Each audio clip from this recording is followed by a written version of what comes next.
Negara kita Malaysia dianugerahkan dengan keindahan alam semula jadi yang menjadi sumber ilham kepada para seniman untuk menghasilkan karya kreatif.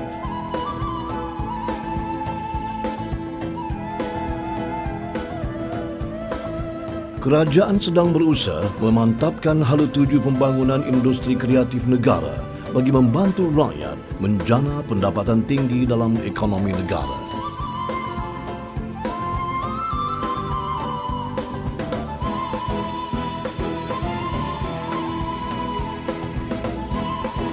Penggiat seni dalam bidang kreatif sering dianggap golongan yang berpendapatan pertengahan atau rendah dan hanya sebagai penghibur yang tidak memberi sumbangan besar dalam pertumbuhan ekonomi negara.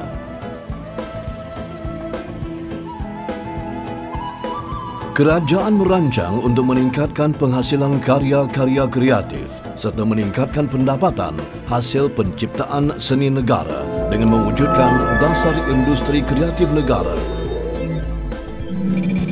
DIKN, menjana kreativiti berpendapatan tinggi.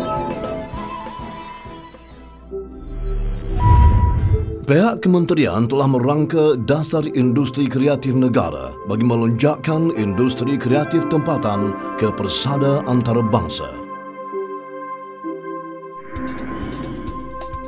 Antara objektif DIKN adalah menjadikan industri kreatif suatu industri yang memberi sumbangan besar kepada keluaran dalam negara kasat KDNK serta menjana ekonomi berpendapatan tinggi.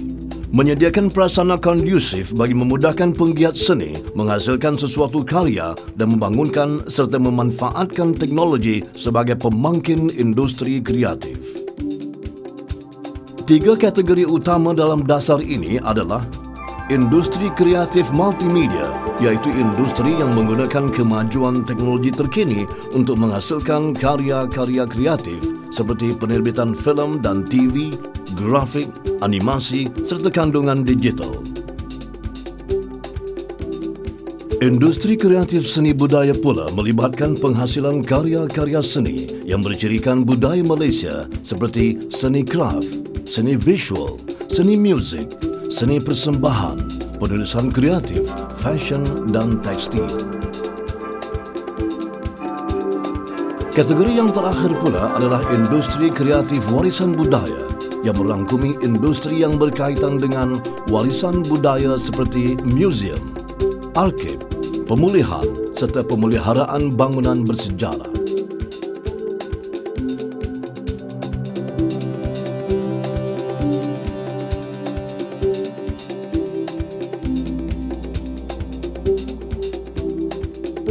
Strategi utama telah disusun untuk melaksanakan dasar industri kreatif negara. Antaranya ialah kerajaan akan menyediakan bantuan kepada penggiat seni seperti penyediaan dana dan insentif kewangan, pemasaran, promosi dan khidmat nasihat bagi menjadikan mereka lebih bersedia untuk bersaing dalam pembangunan industri kreatif. Kerajaan juga telah merancang aktiviti-aktiviti berkaitan dengan strategi ini seperti menjalankan penyelidikan, seminar, pameran, penerangan dan sebagainya melalui agensi-agensi yang berkaitan.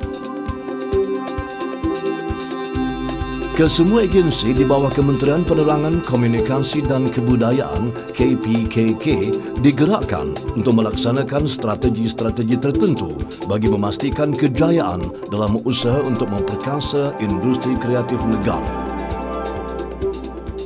Ianya akan dilaksanakan secara menyeluruh berasaskan kreativiti dan inovasi bagi menyumbang kepada ekonomi berpendapatan tinggi melalui penghasilan karya berkualiti serta memertabatkan warisan seni budaya.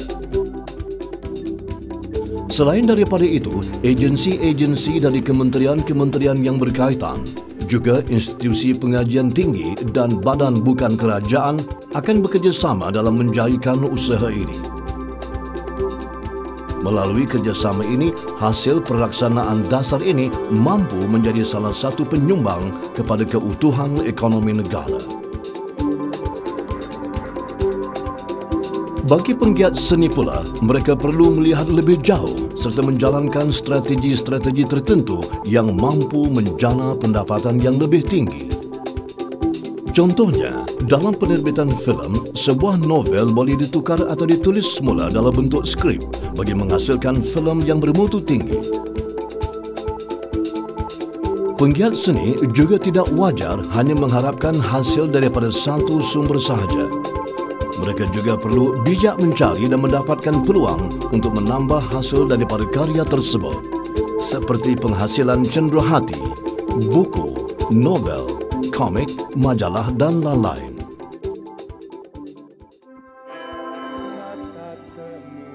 Filem Puteri Gunung Ledang misalnya telah berjaya mencipta satu fenomena baru dalam industri seni negara dengan penerbitan teater musical hasil daripada kejayaan penerbitan filem tersebut.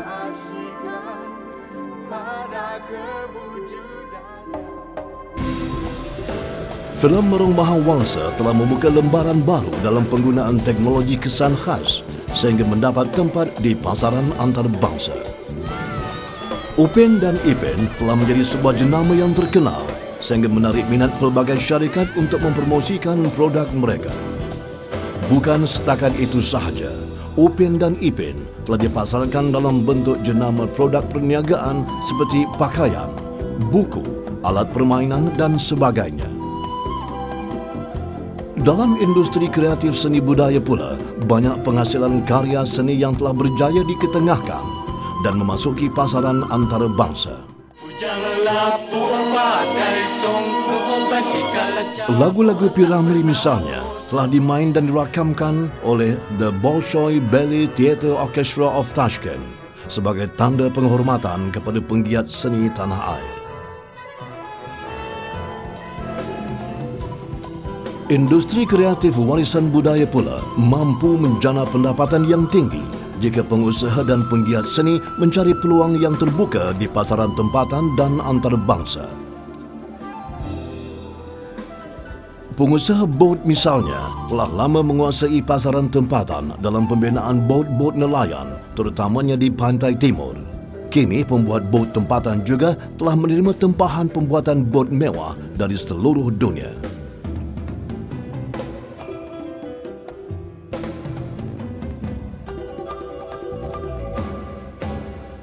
Proses penjanaan nilai sesuatu karya seni kreatif untuk diangkat ke tahap yang lebih tinggi memerlukan kerjasama padu semua pihak. Gabungan hasil seni yang kreatif dan strategi pemasaran yang bijak akan membawa industri kreatif negara ke peringkat yang lebih tinggi dan membanggakan.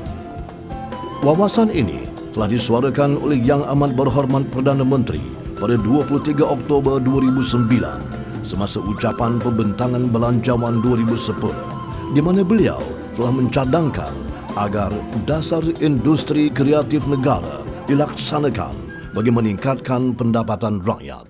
Industri ini meliputi animasi, pengiklanan, perfilman, seni, reka, fashion, craft dan warisan budaya. Untuk memanfaatkan potensi industri ini, kerajaan akan membangunkan dasar industri kreatif secara bersepadu. Sejumlah 200 juta ringgit disediakan untuk perolehan hasil kreatif seperti filem, drama dan dokumentari keluaran tempatan yang berkualiti tinggi.